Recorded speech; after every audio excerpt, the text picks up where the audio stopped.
Good evening, good evening, good evening, good evening, and welcome to the Tuesday evening Chatbout Talkshow with myself, Brother Charles, here on the Chatbout Talkshow. Myself and my co-host are here each and every Tuesday evening. How are you all this Tuesday? Hope you are all well. Hope your week has started well, and I hope you and your family are doing well as we speak. All right. Big day, real big day. Lots happening today. Lots happening the month. But we're here. We're here. Glad to be back here. Another Tuesday evening for a couple of hours of talking. No music from myself. Straight talking for 2 hours. So welcome to the show. If you are new to the show, we are glad to have you on board. Please share the link. Share the link to the social media platform that you're on, or the radio station that you're on. So many ways to listen to the show. I think four or five radio stations stream the show, and we are broadcasting live all over the internet. All right, so we are on Facebook. We're on YouTube. We're on Twitch, we're on Mixcloud, and of course, Instagram as well. All right, as always on my website, www.brothercharles.uk, and as I said, several radio stations. So please share again. We are on a platform that discusses various topics, and tonight we got a great topic that we do want to talk about. All right, phone lines aren't open as yet, but as soon as they are, we'll let you know to call in. All right, the phone is already buzzing, and my co-hosts are here as well. All right, so not long from now, we will tell you what we're talking about tonight. I'll introduce my co-hosts and we've got a guest as well with us here on the show. So stick around, take this number down. You are going to need it. If not tonight, weeks or months to come, you will need the number. All right, so take the number down. 07 534 610 422. At 07 534 610 422. Let me bring on my co-host and my guest, and we will introduce you to them, and we'll proceed with the show and let you know what we're talking about tonight. All right, but welcome to Chatbout, the talk show where we don't hold any bars. We discuss so many topics on the show, and we've got a great topic, a serious topic to talk about tonight. Let me introduce my guests and co-host. Good evening, Pastor Owen. Blessings, everyone. How you doing, Derek, good to see you, brother. Good to see you, Pastor Charles. Wonderful to be with you, listeners. Looking forward to a great show tonight. Awesome. Bless you. Awesome. We've got a special guest with us, Derek. He's always on the phone lines. We've got him here in person tonight, Pastor Owen. Blessings, brother Derek. Blessings, sir. Good to see you, man. How you doing? Me and Pastor are always in touch, man. So all good, man of my heart.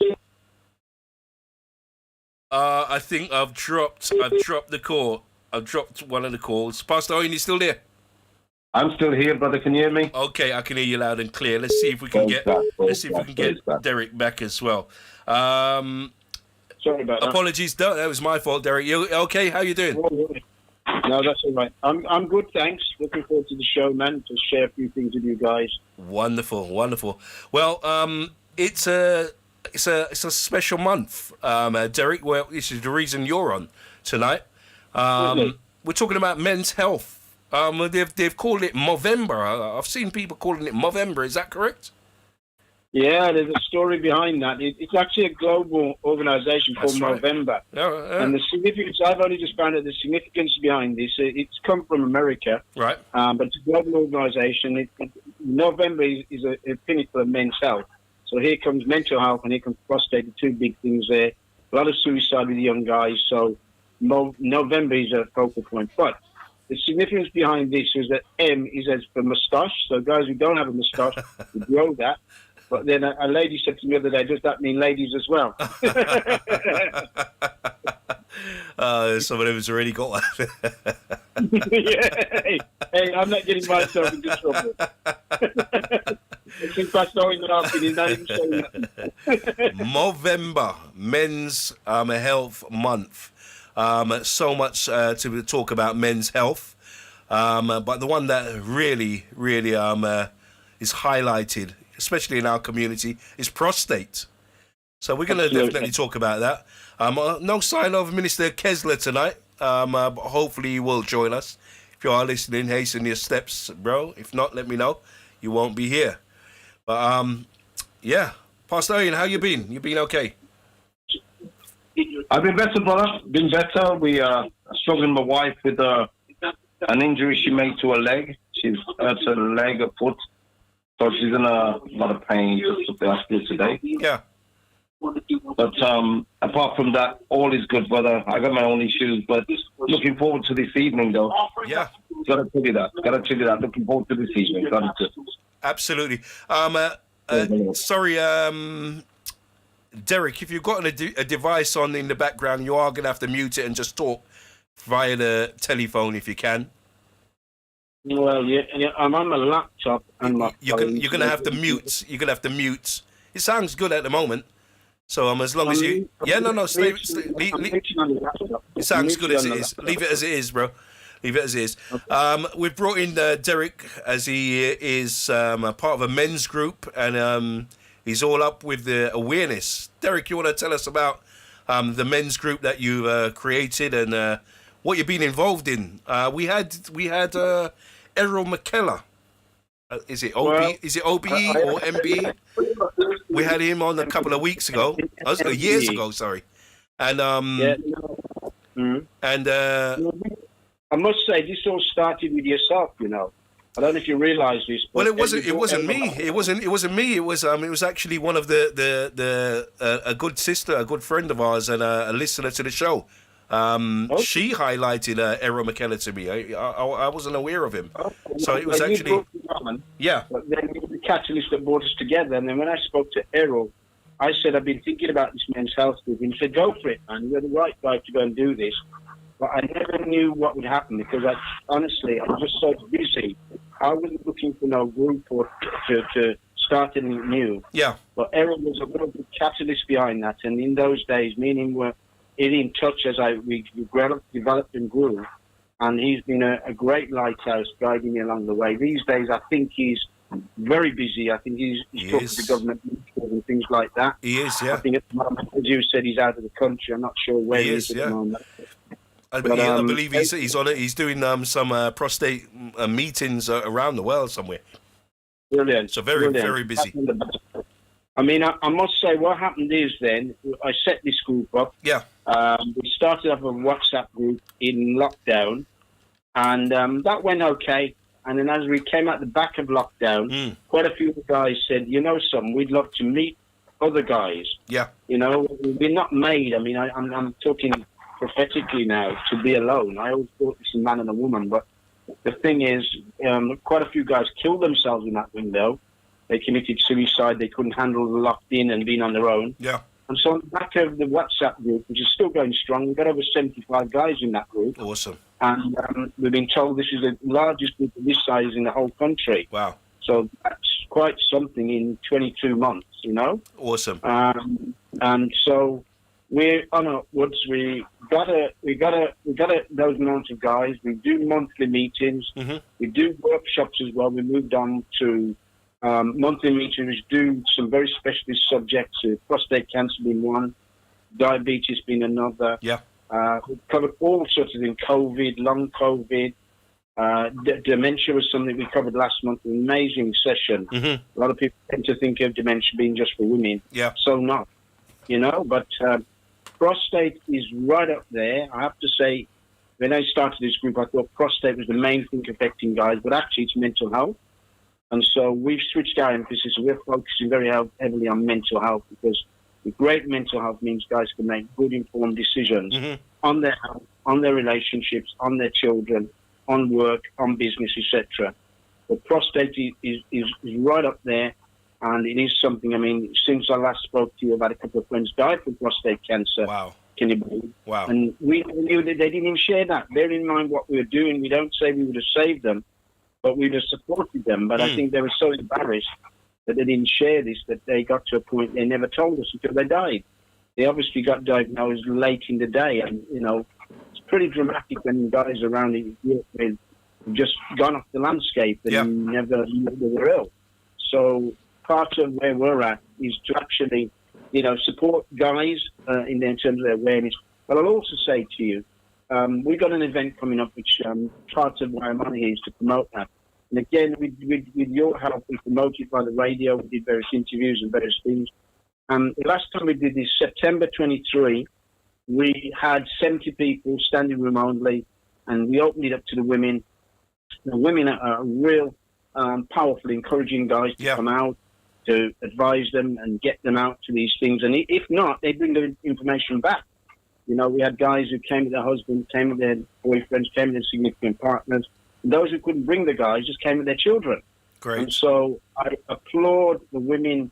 About 2 weeks ago, I did an event at the last minute at Legacy Centre of Excellency, the same place we did the prostate meeting. And it's at Milan Coffee Morning.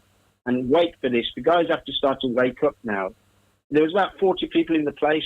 There's one man, 39 women. And then I saw another guy around the corner. Oh, sorry, there's two guys. Wow. But the women are very serious on prostate and know all about it. They share it with the guys. But, it's just sacrilege that we don't have more guys taking this issue more seriously. And our media community, there's all sorts of myths which need to be dispelled. And I'd love some people to ring in. Hopefully some of our group will call in. Yeah, we've got two guest speakers coming in, and hopefully I've got a couple of my committee members. One of the committee members is a GP, can you believe? Awesome. But a lady. Now, she doesn't come to meetings, and she's absolutely amazing in the background, information she's sharing with us on that side of the fence. Hopefully this government is going to take men's health seriously. At this point in time, as we speak, we don't have a men's health strategy. But at least the new governments are making noises, and we're hoping that this will it will be addressed shortly. I mean, with the King having prostate cancer, with Chris Coy as well coming out the woodwork, some of these guys hopefully will be the catalyst to get some serious money put in, and that men go under a proper screening program. And when I say that it's automatic, it's not relying on a man going to a doctor or having symptoms. So, I think Wes Streetley came on yesterday, and he was saying that to lower the age, and we also, from where we are, saying it should be. Black guys are more at risk of getting prostate cancer, yet there's no priority. They normally say it's about 40 when you have to start taking it a bit serious. Is that right, or should we be lower in that age, as you said? I think technically they don't have to do anything until we're 50, but I think in our black community we've said 45. But I'll also say to you that we've had younger guys who've been who've got prostate cancer, this is the thing. And some of them have died. So something. The earlier we can get a check on this, would be better. And I think when guys get to a certain age, I think they should be having 2 tests in the year. Yeah. But all these things, Brother Charles, it's all about money. Absolutely. And so we need to, where we haven't got a men's health strategy, that's one big issue. The other issue that is very sad, 1 in 5 guys is dying before they're 65. Now, you may think that that's for older men. It's not. Exactly 2/3 of those guys are younger guys. Yeah? And we need to have a men's health strategy. I think that, in my own opinion, is one of the biggest inequalities ever. The women push and pull. They've got their women's strategy, health strategy in place, and money behind that. So there's all sorts of automatic screening programs. And when I say screening, it actually means that the system is going to call you to have those tests, not depend on you waking up one day and thinking I should go. And that's where we need to get to. And with the NHS, in a bit of a meltdown, resources and all of that, one of the big things as a group we're pushing is where we can get blood tests and PSAs done outside of GPs. Because right now, you try to get hold of a GP and try to book an appointment. So we're really pushing and pulling, not just ourselves, but other health organisations, where we can bring those testings into our community, whether that be at local community centres, at churches, and places. Now, obviously, this all needs to be regulated, for hygiene and qualified staff and all of that. But what we see at the moment is that we're at high risk in the community, but it isn't a priority. And I also think the big issue is about accessibility. Yeah. You know, it depends on that GP then doing something and pressing some buttons. So there's some biggies out there, but we're heartened the fact that we're hearing some noises from the new government. We'll see what they come up with. Right. Pastor Owen, have you been involved in any of the awareness, the meetings or anything regarding prostate or any other men's health stuff? I got to say to you, obviously over the years, been involved with many different men's groups that have tried to touch on this subject. But I got a big of Derek. I've been to a few of the events that he's put on. Awesome. And I'm sure he will agree with me. We've had many conversations about it. Men are not the easiest subject to deal with, no matter what you're dealing with, especially when it comes to certain private issues like we're talking about. We tried in our men's groups. We tried to talk about the outcomes of such issues that affects our sexuality, you know, our sexual life, all this kind of stuff that we don't like to talk about. But I always admire Derek because we've got lots of conversations about this. He's really put his head out there and put his head on the block to make something happen. I've been to quite a few of his events, and men are coming out to the events. But again, it's having that push and having that support and having the confidence to do it. And as you know, we know Derek of old. He's not afraid to say what he thinks, and I think that's important because we are men and we have to have those kind of conversations that are upfront, straightforward, and straight talking. And so, I think you know the Lord is using him. I think it's a great project. We also, I've been on one or two where he's also doing some, and he'll speak about this tonight anyway, obviously, where he's doing some other fun stuff as well, you know, walking football and all the other things that he's putting to it. He also, I was at one of the talks that he had where he had invited a guy called Tony Kelly to come and share with us as well about the diabetes thing and all this kind of stuff. Great. I think it's wonderful. I really do think it's wonderful because it's outside of the church, which is a story for another day, but you know, we need to be seen doing this kind of stuff outside of church too, without being, with want of a better word, holy roller about it. You know what I mean? We have practical things that we've got to address, and Derek is doing that. So you know, I'm a supporter, and as I said, I testified to some of the things that I've seen him doing, and I wish I could be involved even more. But then we all carry our own issues as well. Yeah. But well, I'm looking forward to some of the stuff that we're going to share with us tonight because it's going to be insightful. It will be insightful. Legendary. Awesome. I mean, I just wanted to add to the mix. I'm absolutely right. It is a challenge engaging men. When I set this up, I thought guys be running at this health and well-being. Oh, huggy, kissy. You've got to be joking.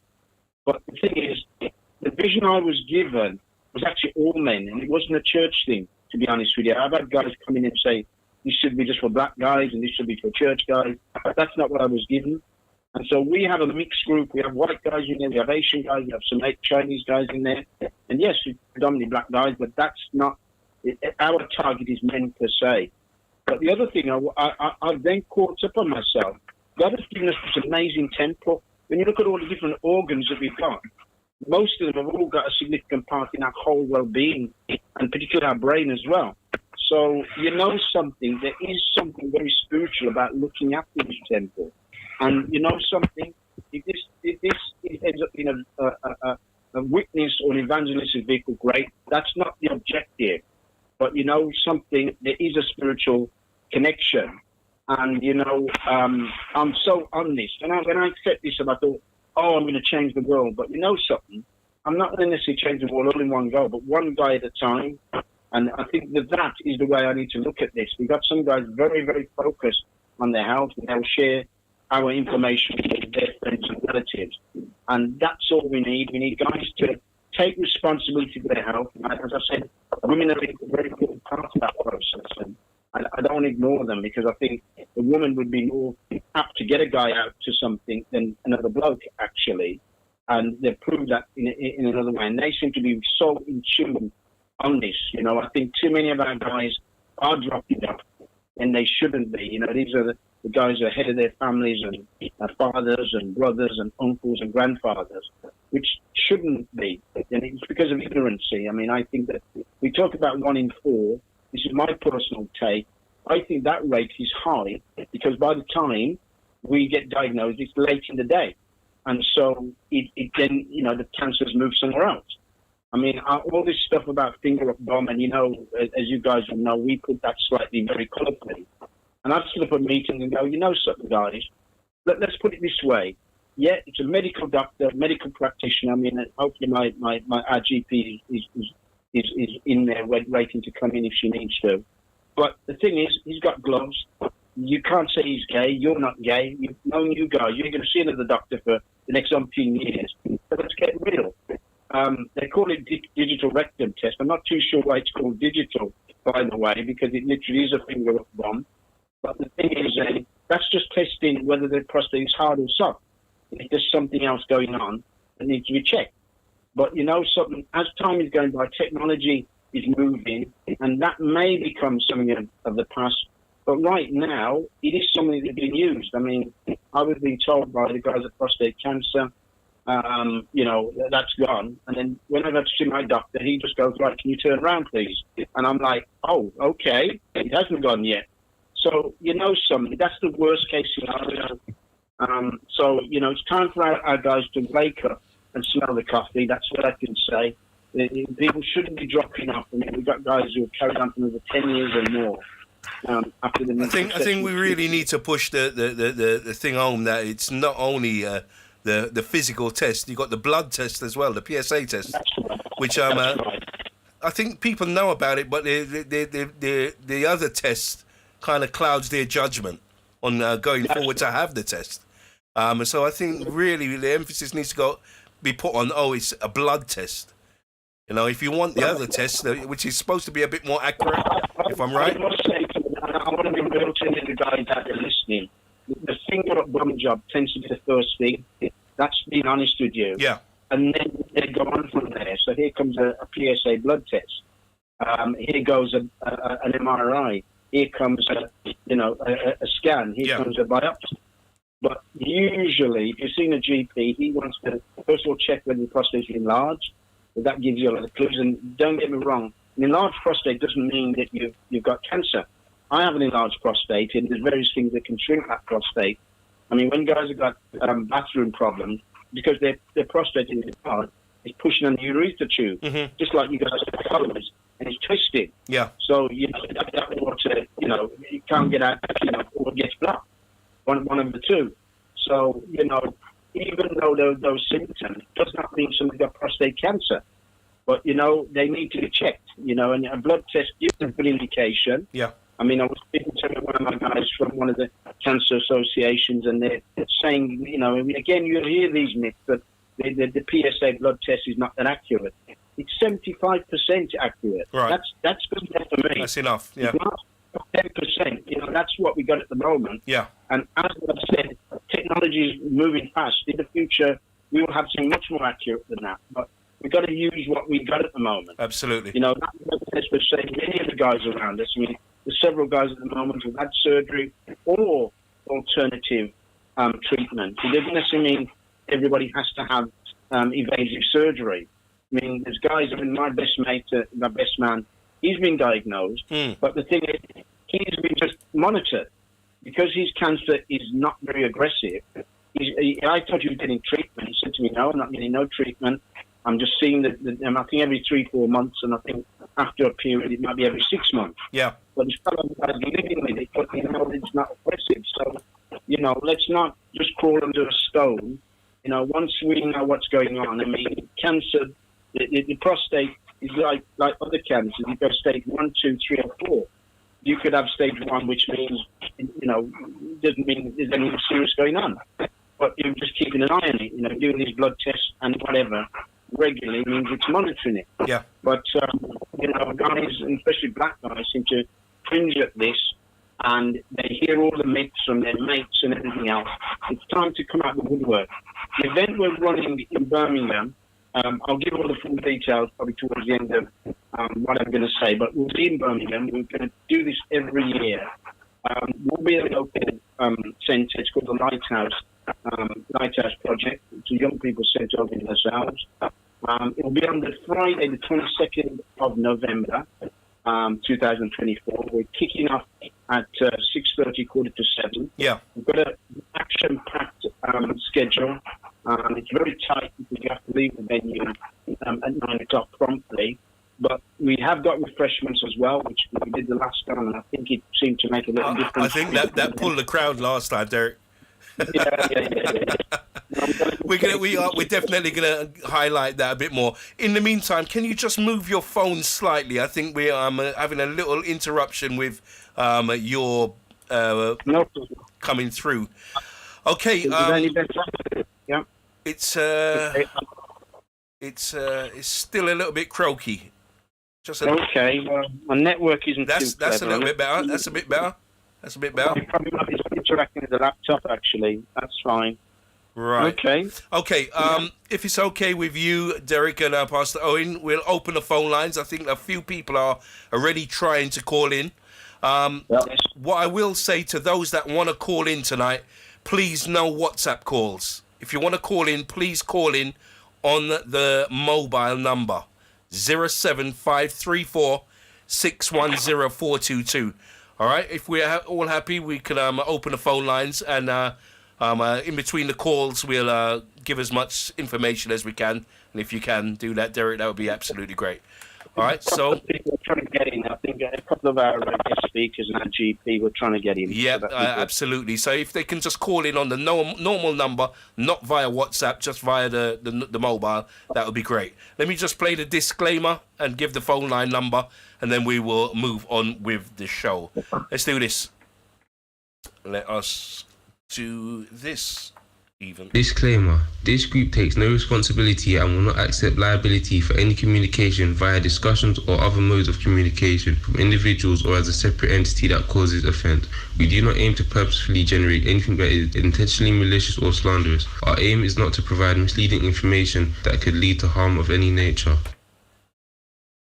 Interact and call the studio on 07534 610 422. Interact and call the studio on 07534 610 422. Interact and call the studio on 07534 610 422. Okay, we've got a phone call. Let's take this call. Interact and call the studio on 07. If you are going to be calling in as well, please turn your radio off in the background, as we are going to have a feedback and it won't sound great. If you can only call in by WhatsApp, fine, we will take that WhatsApp call. It just means that Derek and Pastor Owen won't be able to interact with yourself. But if that's the only way you can call in, fine, we'll take that call. Hi, good evening, caller. Hi. Good evening to you. Hi. Okay, my name is Denise. Hi, Denise.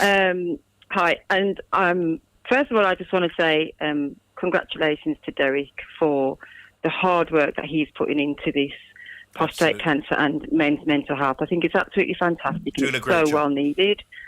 One of the questions I was going to ask as a female, how can we support men more on this factor? But also, what are the risk factors for men developing prostate cancer? Okay, Derek, can you hear our sister well? Yeah, I know who's on the line. Thanks, Denise. Thank you for bringing it in. It's great to have some of the women coming out and speaking into that. The thing is, I remember a few weeks ago somebody said to us, how can we as women help the men? And I think the whole conscience of women, I think, are taking prostate cancer more seriously than the men. That sounds ridiculous, but keep on doing what you're doing. We got to keep our men here and still alive. Their fathers and uncles and all of that. So keep on doing what you're doing. Keep that active interest going. Keep encouraging your guys to come out and get tested regularly. I mean, particularly black guys, I think we're saying anything from 45 onwards to be getting regular checks, which could be a figure, but also blood tests in particular to check their PSAs and what those levels are, which give an indication of potential cancer. the big issue that we got is once the cancer is staying in the prostate, we take prostate, you hopefully captured it. The challenge is that because too many guys have been diagnosed late, cancer then moved to other parts of the body. Now that becomes a whole different issue. So Denise is just asking about the risks of prostate cancer. One of the things that I recently saw a listing, and what it actually was saying that men, first of all, it is an age thing. So guys above a certain age, they need to get checked regularly. Also, apologies, Derek. I need to stop you. I really want to hear everything you've got to say, and it's so important that we really hear you absolutely well. Maybe if you come off Zoom, I don't know if maybe it's the Zoom that might be breaking things up. Yeah, we really, because we don't normally have the problem with you when you call in. It's somewhere between the laptop and the mobile. No, can you hear me now? It's still doing the same thing, Derek. All right. Well, apologies, Denise. We're going to try and make good connection with Derek.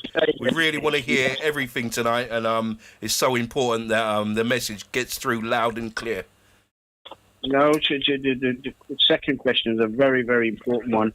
Can you guys hear me? That's a lot better, Derek. That's a lot better. Right, well, I'm going to stay where I am then. Please do. Yeah, that's crystal clear. Risk then, Denise, is over age of 50. We're also saying if guys can get tested at 45 to go for it. I'll be very interested to see what Wes Streetley is saying. This is the new health secretary, because he's talking about lowering these ages, but we don't know exactly what to. But I think particularly in our community, black guys seem to be more prone to get cancer, prostate cancer, than the other ethnicities. The other thing is then you also have to look, you're in a higher risk if you've got prostate cancer or cancers generally on your dad's side, so your dad, your brother, uncles and all of that. That's a higher risk than the higher risk group, the general group. Also need to have a look at the mother's side as well, and if there's breast cancer or cancers on the woman's side, that also means that somebody's at a higher risk than normal. The other thing I think you were sort of alluding to is actually about the risks of or what may trigger prostate cancer. And the thing is, there's nothing definitive on this at this point in time. I mean, all these organizations have millions and nobody's coming up with any definitive answers. But here's a couple of things just for general information, is that, if somebody drinks a lot of alcohol, there's been a linkage actually to excessive alcohol. There's been a linkage to smoking, excessive smoking. That could also be something that triggers prostate cancer. The other thing that I've heard as well is actually, this sounds very strange, but I've heard this a few times. Oral health is also very important, and we had a specialist break this down the other day, but basically there's a lot of bacteria that develops up in our mouth, and if we don't keep our mouth clean, that somehow that develops bacteria and germs which actually can trigger off prostate cancer as well.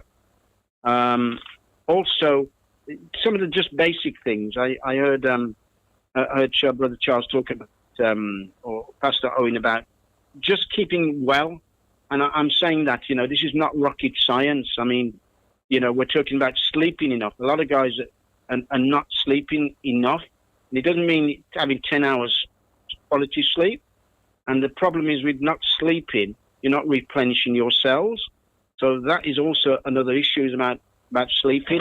And here's another one for the book. Is actually about physical exercise. And I'm not talking about a marathon every week. In fact, too much excessive exercise is too extreme for the body. But we're talking about regularly, maybe every other day, walks and strolls and whatever. It doesn't necessarily mean pumping iron. For those guys who like that, great. And also the other thing is our bodies are made up of 2/3 of water. And actually, we should be replenishing it. But I also have to say, with good quality water. I think our water authorities should come out the woodwork. They're not purifying and filtering properly. Just buy some, decent water to flush our system out. Those are all the things I've got at the moment in terms of just good health generally and cancers, as a whole. But also, sorry, I nearly alluded to, diet is also another big issue, a very big issue, actually. Me personally, I like to have more natural products in terms of any ailments. I'm not eluding medical intervention, but I go for natural. But it's very important to have a well-balanced diet. A chap called me this week, and this may sound a bit terrible, but he was actually weeing blood. And, that I thought something's ruptured, something's happened. Now, he's told me that he's actually meant to stop that bleeding by having a diet of greens. And you know something, this is, without me getting on my soapbox, it's almost back to Eden. Us eating good, fresh, wholesome food, fruit and veg, and protein in moderation. And I'm maybe talking about meat. So there's quite a few things there, but diet is very significant. Yeah? Okay. Awesome. Has that answer your question, Denise? It has, yeah. And thank Wonderful. you. And all the best for the 22nd. Wonderful. We will be there. Thank you. Yeah, thank you. Thank you very much. Awesome. Bye-bye, everyone. And Bye. take care. Thank you Denise for is your call. on the 22nd, so thank you, Denise. Okay. Bye. Wonderful way to kick off the call this evening. A few other people have tried to call in. Phone line is open. Let's take this call. Hi, good evening. Hi, good evening. Good evening to you. That's great, Junior. Hi. He's one of the speakers. Wonderful. What would you like to say, Judah? Yeah, just supporting some of what Derek's been saying there, and just to bring a bit of clarity around a couple of points. Yeah. When there is talk, sorry, just to introduce myself, I'm the chairman for the Black Men's Health Advisory Group on behalf of Prostate Cancer UK. Wonderful. So I started working with Prostate Cancer UK about 5 years ago, and that was to bring increased awareness of prostate cancer, particularly to the black community. And so there's been targeted advertising campaigns that prostate cancer has been doing in order to bring increased awareness to our attention, including using names that are in our black Caribbean and black African communities. So it signifies that we're targeting those individuals or people from those respective diasporas. Just a few weeks ago, we went to Houses of Parliament. So this was the day before Chris Hoy announced his terminal cancer.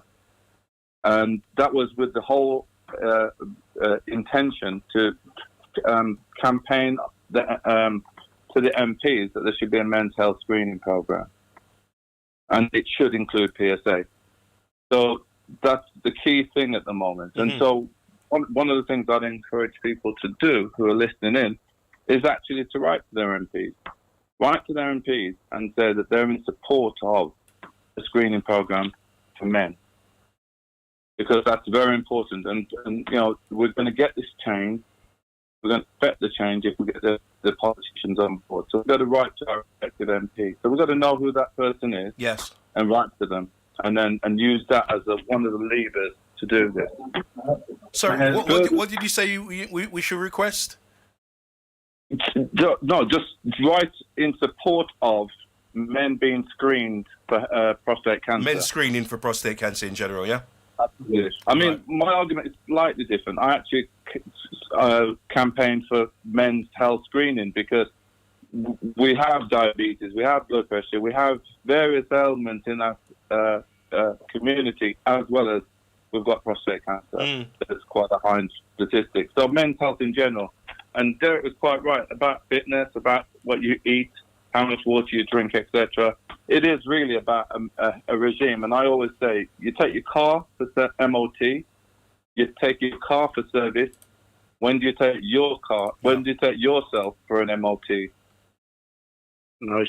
Absolutely. So we have to be a bit sharper on this as men. I would say dead men don't drive cars. So let's get sharper. We like to drive our vehicles. Let's get sharper on being able to do so. Absolutely. Absolutely. A further point is that Prostate Cancer UK also, we had with GPs, so it's just GPs, about 6 weeks ago. And we had probably the best part of 500 GPs take part, with more of them signing up and watching the recording of the conference after. The whole rationale for that is a lot of what Derek was saying earlier about how men get checked first around the possibility of prostate cancer. What we are actually and advocating strong is that we want men to be part of the screening, to be encouraged to get tested, and then for the GP to refer them on to the hospital for their MRI scan. That's important because the MRI scan is actually the most accurate way at the moment. Yeah. And part of what the government did announce is that they want to bring more MRI scans into communities to make it more accessible.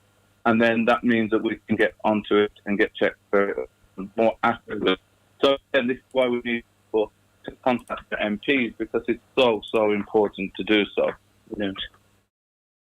I would advocate two things and just point out one. When prostate cancer or breast cancer is in your family, you should get tested at age 40. If it goes 2 generations deep, get checked out in your 30s. So, 30s. Okay, 30s. Chris Hoy, for example, his grandfather and his father had prostate cancer. At age 48, Chris Hoy has now been told he's terminal. Wow. Black men have far more aggressive prostate cancer. Mm-hmm. So I would be advocating if you are 2 generations deep of prostate cancer in your family, this is why it's so important to talk. And I'll give you an example of this in a moment. But if it's 2 generations deep, go get yourself checked at age 35, 38, and tell the GP that it's 2 generations deep in your family. So by way of example, a good friend of mine, he was on his way to America, read in a magazine about prostate cancer, thought I'd better get myself checked out. When he came back, got himself checked out, he had prostate cancer, needed to have treatment. He rang his dad, who lived abroad in the Caribbean. Dad, I've got prostate cancer. You need to get yourself checked out. His dad said, yeah, I've already had that. I got mine taken out how many years ago? Rang his brother, who's also living in the Caribbean. You need to get yourself checked out. I've got prostate cancer. He said, yeah, I've had that already. I've had mine taken out. Wow. Neither of them told him. Wow. And that's one of the things I said to the lady who was just on the call there is that one of the things that the ladies can help do is encourage men to talk about this prostate cancer. The first meeting I set up in Wolverhampton, we had a lady come along to that meeting, and after she heard everything, what was said by the consultant, the lead nurse on prostate cancer in Wolverhampton, she came to me at the end and said, I'm sure my husband has it, but he will not talk about it and he will not go to the GP. So we do need to get back on the front foot. So ladies, one of the things is you will notice the pattern to your husband or your partner, how frequently they go to the toilet, etc. If there's anything different going on with that, encourage them to go get themselves checked out. And as a prostate cancer survivor myself, one of the things I said, I got myself serviced at age 50, 51. Had I not gone, I might not be on this call today. Because I was on a 5-6 year monitoring, and then they told me I needed to do something. It was quite aggressive. And I didn't have one symptom when I went, and I didn't have one symptom when I got treated. And as Chris Hoy also said of himself, it was only because he had no symptoms, but it was only when he was feeling the pain just in his chest, under his arm, that he felt he needed to get it checked out, and that was a secondary tumour. Wow. So if we wait for signals, if we wait for pain, you're waiting too late. Just confirm for me, how often should we take this test? Depends. I always say it depends on the score on the door when you go for your first checkup. So when you go for your first checkup, your GP or the GP will give you back the reading, and if it's high enough based on your age, they'll tell you to come back in for regular screening. Brilliant. If not, they'll tell you come back in a year's time, come back to maybe in 2 years' time. What I've noticed is that they don't invite you to come back. You have to invite yourself. Yeah, you do. We're not on a screening program. I haven't had one doctor call me and say, look, you need to have a PSA test. No, and this was part of the argument that we had with the GPs when we had the conference.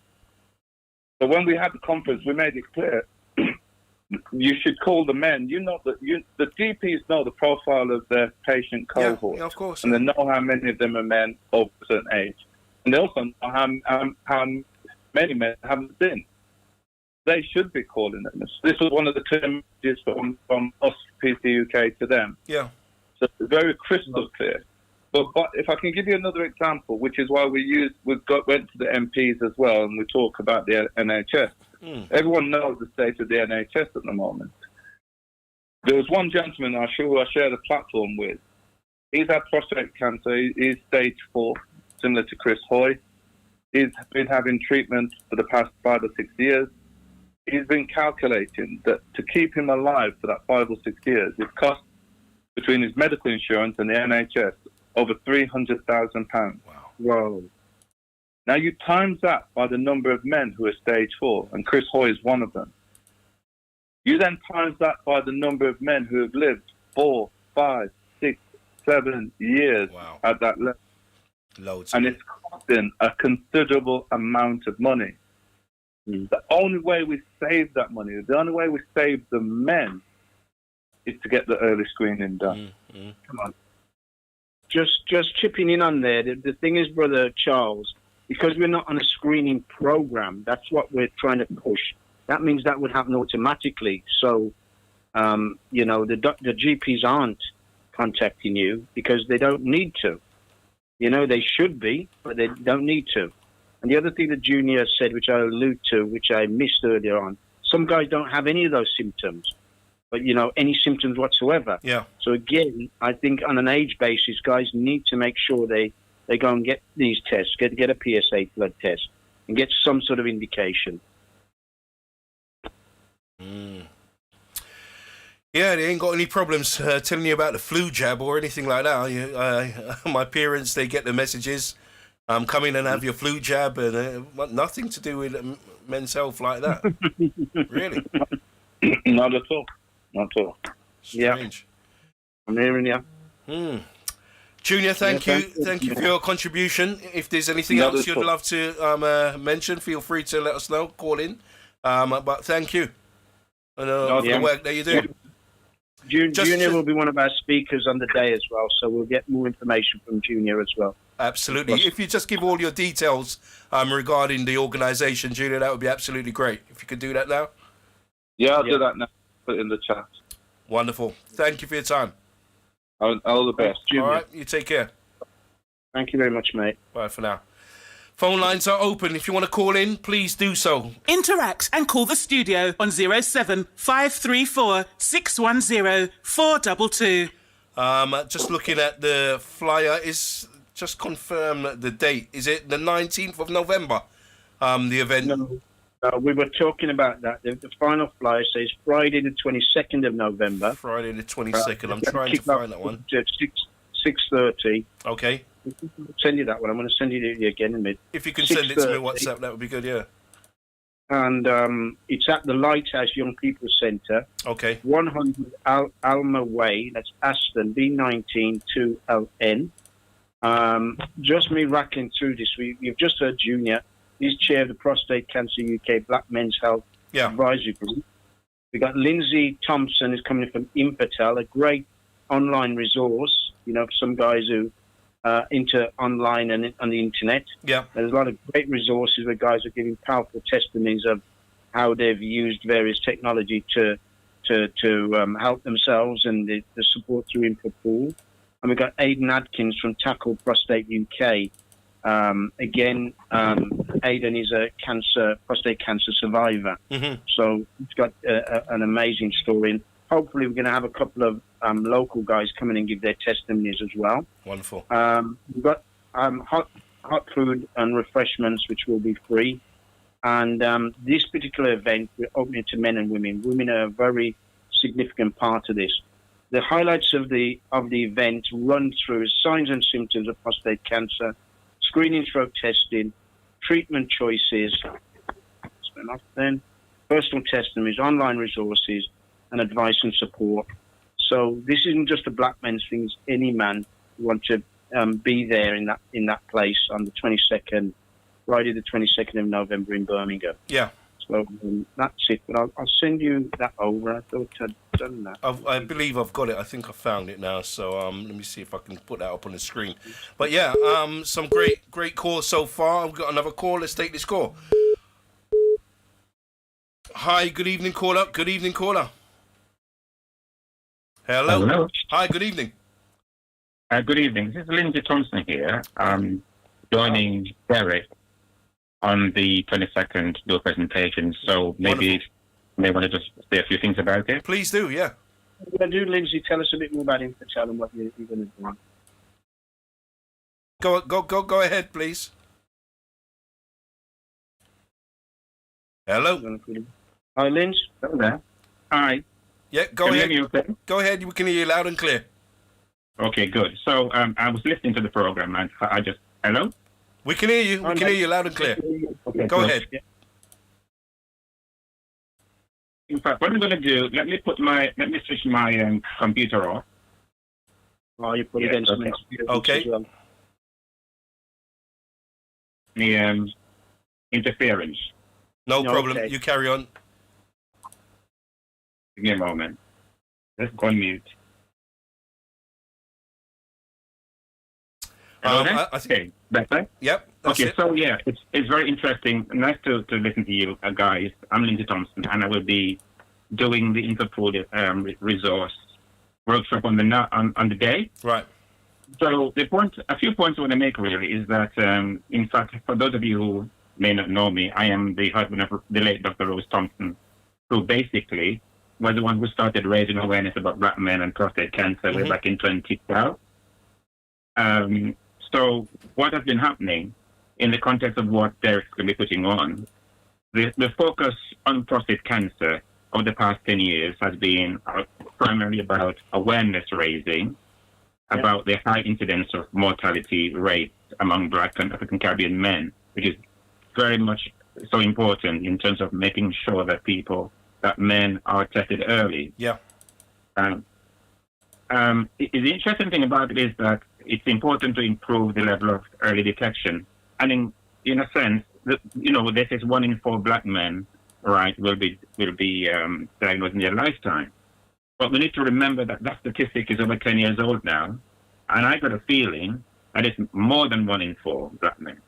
That's one thing to bear in mind, yeah? So even though no research has been done to verify this figure since Junick Wonder did his research way back before that time.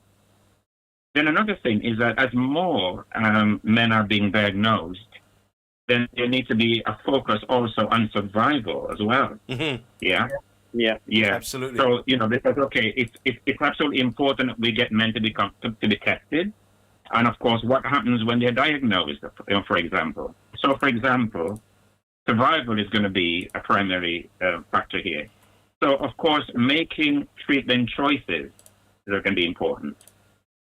Considering the side effects of those therapies. Mm-hmm. Yeah. Being aware of choices available outside of the NHS as well. Both private, and also about clinical trials, for example. So what has happened over the past 2 years, we've been working with another organization, Prostate Cancer Research. Yeah. And they consulted with us, and we did quite a number of workshops and so on. And so this resource called the Info Pool, and if I tell you, I'll give you the web address for it, it's INFOPOOL is the Interpol. So it's theinfopool.co.uk. Mm-hmm. So it's the Interpol. That is an amazing resource, right, for men with prostate cancer. So we collaborated with them to actually develop the resource. And in fact, in my opinion, this site, in terms of information and staff help, I don't think there's another one like this in the UK. So what I'll be doing on the night is to do a demo and get people to actually literally, go online and navigate it with them on the night. So some of the main features that the site has, for example, is testing and diagnosis, treatment and care, And there's some really, impacting and impactful personal stories from men and partners on there, side effects, and, men speaking about what their experience of those side effects are and what advice they would give. There's also, some videos and testimonies from partners and carers, and also a clinical research or clinical trials finder as well. It's quite interesting that, one of the things we've been struggling with as well in the health space is that our people don't participate in clinical research at all, hardly at all. And we know why, because historically speaking, we've been, used and abused in some way. But it's a double-edged sword, because if we don't get involved in the research, then basically our daycare isn't going to be there, and so we're going to be left behind again. Yeah. So that's so important. Yes. So the other thing is, people may not realize that sometimes when you, if God forbid that, people get to a point where they say to them, sorry, we can't give you any more treatment. The NHS says, sorry, we can't help you. But actually, there are treatments out there, for example, that are not available on the NHS, which are sometimes better than what they're at the moment. So that's another space that we need to get into. So it's vitally important in terms of early diagnosis, by getting tested early. But then once you get, we get a diagnosis, you need the best advice and information resource that you can to enhance your survival and all the other things that come along with that. So I just thought I'd mention that really, so that's, let's turn out on the night so we can be informed. I hope that helps. Absolutely. Thanks for that, Great. Lindsay. That was a Thank you. great summary. I only wanted to just add on that. I mean, I think that's another program, but Lindsay touched on choices and other options. Mm-hmm. And all I wanted to say that when we started, we were doing awareness, and along the way, I realized awareness has its place. Yeah. But actually, we need to be doing stuff that actually means that we take it on to another level. And Absolutely. so this whole idea about other choices regarding prostate cancer is very, very important. So it's not just us surviving, but also we have quality of life after that. And various things can have all sorts of side effects, and the various nerves are being damaged, etc. But that's a whole another program. But there are choices, and one of the things Lindsay has said as well, some of these may be outside of the NHS. And I will say that my GP, hopefully she comes in, not my personal GP, but involved in, said that some guys actually can afford to do that and pay for private treatment. And, they should look at all those options and make informed decisions. So the ethos of our group is that we all need to take responsibility for our own health. Don't look at the NHS to do that, because right now we're not even on a screening program. So, let's take this very seriously. But thank you very much for that, Lindsay. And again, Thank you. Thank you, guys. Thank you so much. From him on the day. Wonderful. He'll run through the online resource, which he did the last time, and it's a great resource. And I'd love to come out and just check this out. Great stuff. Okay, Thank you for your call. Thanks, Lindsay. Don't know if he's gone. I think you may have. Okay, phone lines are open. You want to give us a call? We're talking about men's health, prostate in general, but anything around men's health this week. So if you've got something to say, you want to contribute, give us a call. Interact and call the studio on 07 534 610 422. Just looking at the chat, it says, greetings everyone in the precious name of Jesus. Thank you, Derek, for coming on to the program to talk about this very important health issue. I went to an event at Legacy Centre of Excellence and it was very well attended by the men. Men, please wake up and take charge in looking after your health. Thank you, sis. Another message. We have to be assertive, as GPs have between 3 and 15,000 patients. So you have to make noises to make them act, even if you have to complain. The screening program needs to be a mix of hospital-based and community-based screening. Nottingham has a good example of this mix. That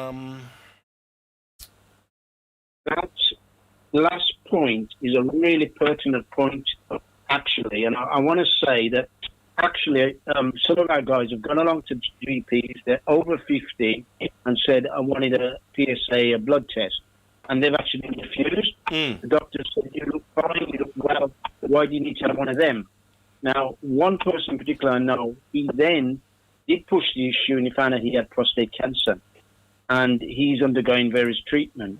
So don't be put off if you fall into that category and you're not getting any joy. Please contact us. We will send a letter onto the GP telling about the repercussions if this person dies because of no testing. Yep. Stay there, Derek. Stay right there, Derek. Stay there. Okay. Hi, good evening, caller. Hello. Hi, good evening. Good evening. Hi, what would you like to say? Yeah, my name's Shane. I work at the African Caribbean Centre in West Bromwich. Hi, Shane. Shane. Yeah, firstly, I want to congratulate the callers and the guests who are talking about this issue. Yeah. It's a major issue. What I would want to say is we have to make sure that we sort of are up to date with all the latest research, because obviously the MRI scan is the most accurate test. And in terms of voicing a screening program, we have to make sure that we actually say, go for the gold standard. The fingers test is something that has put off a lot of men, particularly black men, in terms of going for that test. But definitely. that isn't the most accurate test, and with the recent developments, it's not sort of required. So we need to get across the message that going for a test for prostate cancer isn't about having the finger test. It's about the PSA, but the highest level is the MRI scan. We have to be creative in terms of the messages that we put across, because the issue's been around a long time, and as we say, we have to come up with different types of programs. Lindsay didn't mention that they had a Friends and Brethren group in Nottingham, and they worked with the Nottingham NHS to produce a community program. And so when we're talking about screening needs to be a mixture of, the traditional NHS hospital-based, MRI scan, but also community-based, making use of community organisations, particularly black-led organisations, who can support the process. I'll be controversial. I think, a woman called earlier talking about how can women help the situation. It's a bit tongue-in-cheek, but I am quite serious. If women wanted to have the biggest influence on men, their partners, getting themselves tested, basically say no sex until you get tested. I knew people were going to laugh. But if this was put through, if it was a right, no sex until you get tested, what do you think men would do? They run to the screening centre. There you go. So we have to think outside the box. We have to think outside the box. But seriously, there are different. There are different ways of raising awareness. Yeah, definitely. We have to keep on being creative, and I think we have to make sure we make use of those community-based organisations that. We're not just dealing with prostate, we're dealing with racism, we're dealing with education issues, we're dealing with lots of issues. Derek is right, because he mentioned earlier about, one of the biggest issues is mental health. And what I do know is there's lots of men who are not, maybe a relationship with the mother of their children, who are not seeing their children. So that is an issue in terms of mental health and how people look after themselves or fail to look after themselves. Yeah. So it's not an isolated issue about your own, not just about whether you exercise or stuff. It's about that mental health aspect. Yeah. And what makes mental health strong is when you feel confident, when you feel supported, when you feel you can open up to a group. And that's why the groups, the men's group that Derek is doing and others is so important. Absolutely. Because people who are isolated, as he mentioned, when you're isolated, that's when you're most vulnerable. And one of the biggest killers of black men is suicide. Absolutely. So we have to join all the dots. So we can't look at things in isolation. We have to join the dots. Okay, yeah. But obviously, yes, there's a political way in terms of influencing the Secretary of State and making sure our voices are heard. And the one thing that has been mentioned, which can be pursued, is the issue of doing our own research. We don't have to rely on people, academics to do our research. We can do community-based research. Absolutely. Where we have the skills to interview, and then and to analyse and then create recommendations. So the power is within us, and we just have to recognise it. Brilliant. Yeah, that's my contribution. Awesome. Respect Owen, respect Derek, keep up the good work. Respect Lindsay if you're still listening. Thank you, Shane. Great information put out there. Thank you. A couple of great points there, Shane. I know Shane personally. Thank you very much for calling in. I'm not too sure about the denying anybody nothing anyway. That's one of the things. It may just help. It may just be one of the things that hurries things along. So thank you. It would hurry things along, definitely.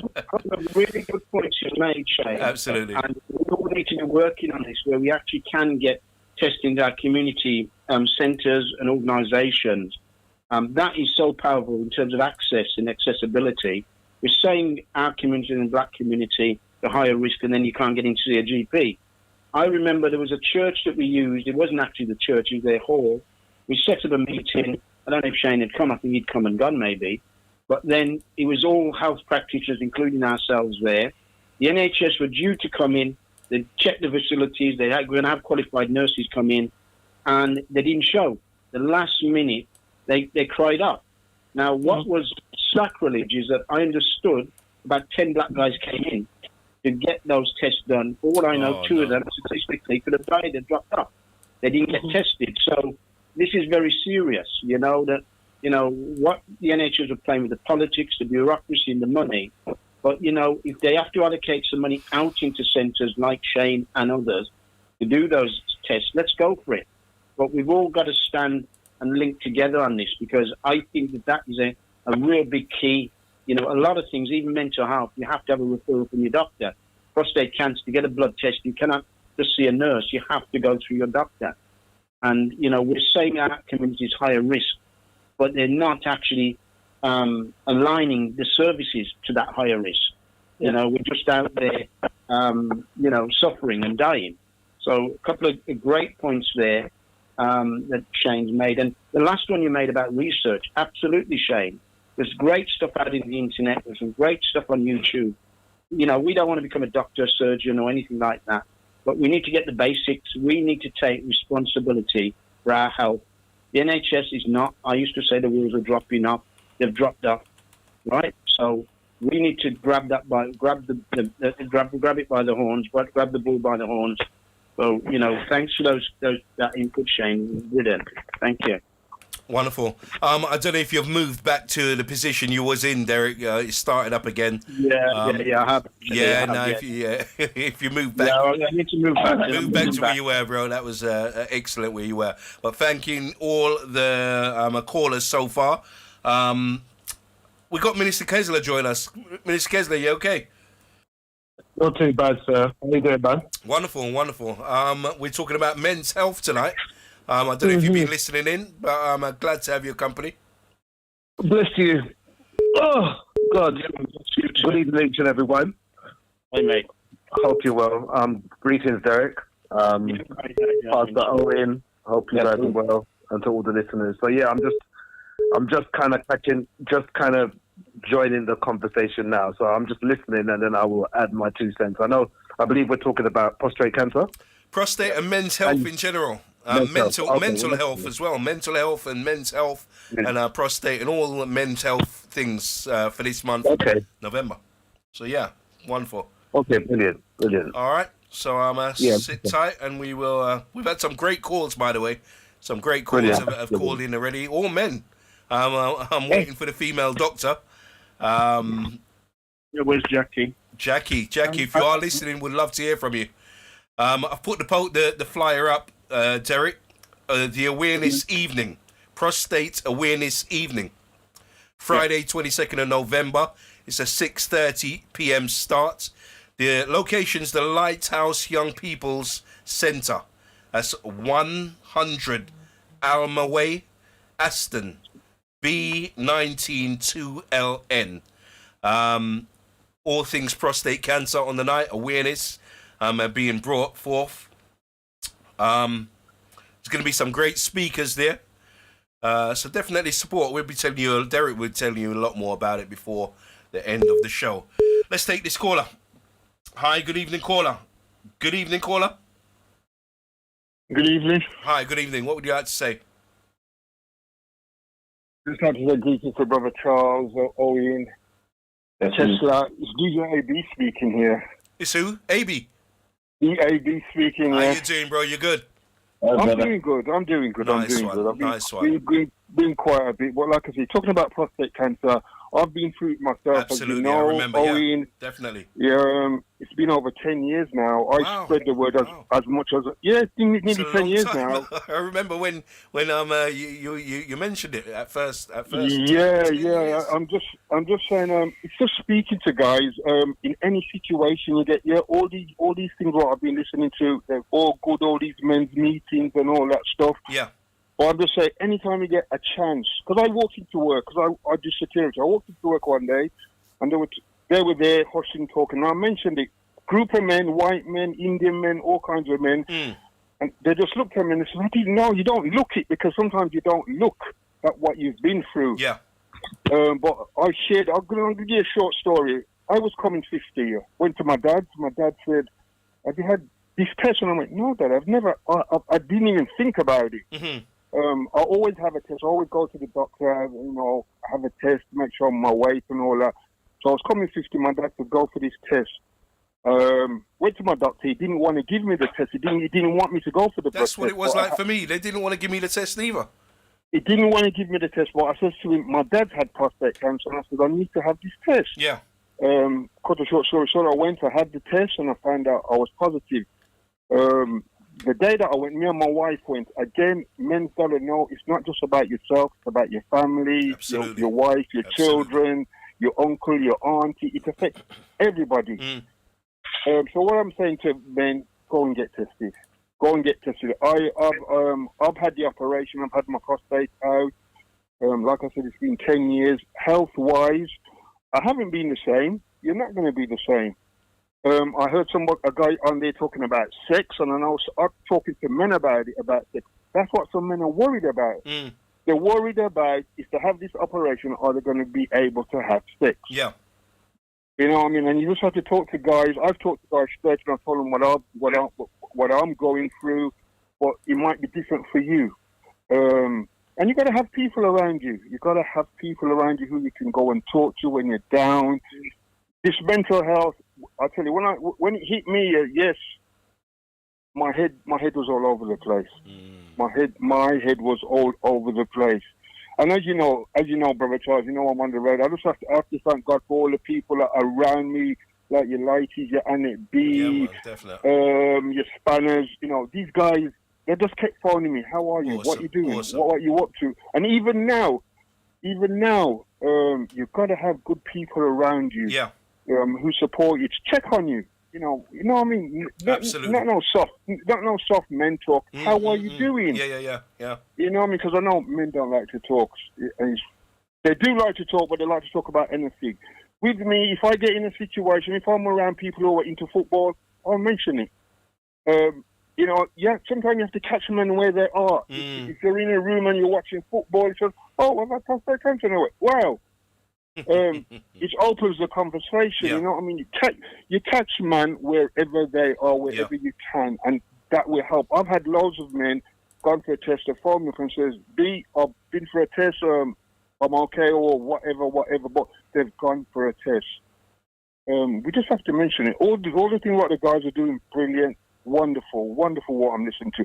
I've just come back from a holiday. I'm just here I don't normally listen to you on a Tuesday because I'll do radio as well. That's right. But Yeah. I come up from my holiday. Had a wonderful time, and I'm listening to you, and I'm saying, wow, we really need to get the word out there. Absolutely. It still needs to get out there, and get men talking. Get men talking. That's what we need. Yep. As Owen says, I've been in men's group, and sometimes they will talk and they won't talk. It depends what it's about. But like I said, I catch men where they are. Whatever if they're into sports, men like to talk about football. If you're into football, if you're into karate, they'll talk about that. But when it comes to their health, a bit raw and reserved. It's a bit low. I like what that guy says. Don't give him any sex. Good one. I like that one. It's one that we can add to the list. Yeah, it would, because I've had women call me and say, I've spoken to my husband about it, but he's not interested. He's just not interested. You know what I mean? Don't wait till you feel in pain. Because tell you that I wasn't feeling any pain. I wasn't having any symptoms. Okay. There you go. You know what I mean? I wasn't having any symptoms. It's when I went for the test. I didn't think I wasn't thinking anything. But I wasn't having any symptoms until after I had the test, and I started to have some kind of symptoms, and I thought it must be this or it must be that. But like I say, guys, go for a checkup. Yeah. Start. You've got to start. When you feel in pain, you know something's wrong. The option of not having the test is what? That's what you have to think about. The option of not having the test or putting it off is what? That's it, it's putting it off. I could have put it off, but I didn't put it off because I've always gone to the doctor. But soon as my dad said something to me, I went, yeah, I'm going to go for it. I could have said to my dad, oh, yeah, I could have, man up. Or some men say they're manning up and saying, no, I'm all right, I'm not feeling any pain. But I just went straight for the test. And I'm a testimony. I'm here today. Amen. It could have been different for me. It could have been different for my family. You know what I mean? My children. You know what I mean? That's what I'm saying. It doesn't only affect the person; it affects everybody around you. Absolutely. You know what I mean? It affects everybody around. I just say, go for your test. I say, men, go for your test. Wives, talk to your husband. Tell him to go for a test. What the guy says. Wife, if you're talking to him and he's not going for the test, don't give him any sex then. All right. we got to I'd like to see that campaign be pushed. I like what he said. I definitely like what he said. No, it's some great stuff you know what I mean? Brother Charles, you're doing a brilliant, God bless you, bro. Brilliant God bless show. you. Listen. Always a pleasure, bro. Listen. Okay, then. Take care. You take care. Thanks for your call. All right, then. Bye. Do you have it? They say those who knows it feels it. If you haven't felt it, you if you don't have the test, you may feel it. And we're pushing the awareness tonight, definitely. Any? Let's see if there's any things in the chat. Phone lines are open. We're expecting more callers. If you got something you want to add, if there's a question you want to ask, we would love to hear from you. Let's take this call. Hi, good evening, caller. Hello, good evening. Hi, good evening. My name's Jackie Halliday Bell. I work with Derek. Good evening, Jackie. And I know he mentioned that he's working with the committee, and I'm actually on his committee. Wonderful. So well done to you all for running this topic tonight. I'm a general practitioner and an occupational health doctor by background. Awesome. And I qualified, something like 36 years ago. It's been a long time. Wow. And I came across Derek because he actually came to our diabetes reversal program, which he might have mentioned. And, after we got talking and working together, I agreed to support him by joining his committee. So I'm working in the background. Right. I agree that the men need to have the space and time to talk to each other. Am I live on the radio? You are live, yeah. Yeah, I did try a few times and couldn't get through, so I wasn't sure. And hopefully you can hear me quite clearly. We can. I think everything everyone's contributed today is very relevant. Yes, I'm a doctor. Yes, I've got lots of years of experience. And it was interesting hearing the gentleman who spoke about the conference where I think they had 500 doctors. Doctors did actually have quite a hard time. The GPs had quite a hard time during the pandemic. Things were tough before that, but it got tough during the pandemic because let's say you had your 15,000 patients and there's 3 of you or whatever. You already had those people with renal failure, blood cancer, mental illness, skin problems. And then on top of that, you got the COVID patients as well. Yep. and you still had to try and deal with them. And guess what? Some of the doctors contracted COVID, and some of them died, and some of them were off sick, and those that came into work were under a lot of pressure. But nonetheless, I 100% agree with everybody that said, you need to push for your prostate test, your PSA tests. Yeah. There used to be a screening program, but it was sort of withdrawn and removed several years ago because they didn't think it was reliable enough. So if you're going to do a test, for somebody even taking blood or dipstick in their urine, it has to be kind of reliable and repeatable, so that when you do the tests on the same person, and what they seemed to think was that the test wasn't reliable, and that's why they kind of stopped the screening program. Meanwhile, the screening for breast cancer and cervical cancer and so on continued for the women. Yes. And as Derek might have highlighted, there is actually a screening program or a health program for women, but there hasn't been one for men. And I think Derek's been calling for there to be a health program for men in the UK. Mm-hmm. So I'm happy to let Derek chip in at any point because I may not be quite encapsulating what he wants to say. But I think, yes. So I just wanted to show Derek that I was here to support him, and I was here from the beginning, but I just couldn't get through. But it's great to hear everybody's contributions. I think I would encourage everyone who can make it to the meeting on the 22nd of November to be there. It's only a couple of weeks away. It's free. Get there early so you can get your parking spot and a good seat in the group. Hopefully leave your details with us so that we can actually contact you. I don't generally go to the monthly meetings, but I'm here to back up Derek and the rest of the committee. Awesome. Because I will do the research that he needs. I'll find some of the contacts that he needs, and we're also trying to work on funding together so we can actually push this movement further forward and bring the message a lot more clearly and a lot more, available to people who need that message. So we ask for your support, really, not just for this meeting, but ongoing. So the people in the community are out there, particularly the men of all backgrounds, perhaps people above the age of 16, so we welcome young people as well. We attend these once-a-month meetings that are run where Derek actually invites very relevant speakers to come along. There's been a presentation on wills and probate, because that's really important. We have worked hard for our money and our property, and then to pass away, God forbid, but not have everything in place is a dreadful thing to happen. Absolutely. And then there's been sessions on mental health as well, and we've heard tonight that mental health is really, really important. And without a doubt, after having surgery, yes, there are problems. There can be erectile dysfunction problems, particularly if you have the radical prostatectomy, which is a sort of more rough and ready operation, to the nerve-sparing operation. So we talked about withdrawing sex, and I thought that was quite humorous. But the reality is that in some cases, people don't get their erectile function back straight away. Sometimes it takes 12 months to recover. And after 12 months, some cases do recover. Nonetheless, I think you'd rather have some weakness somewhere in your body than to be suffering with a widespread secondaries. Because once the prostate cancer leaves the capsule of the prostate, it spreads to other organs in the body.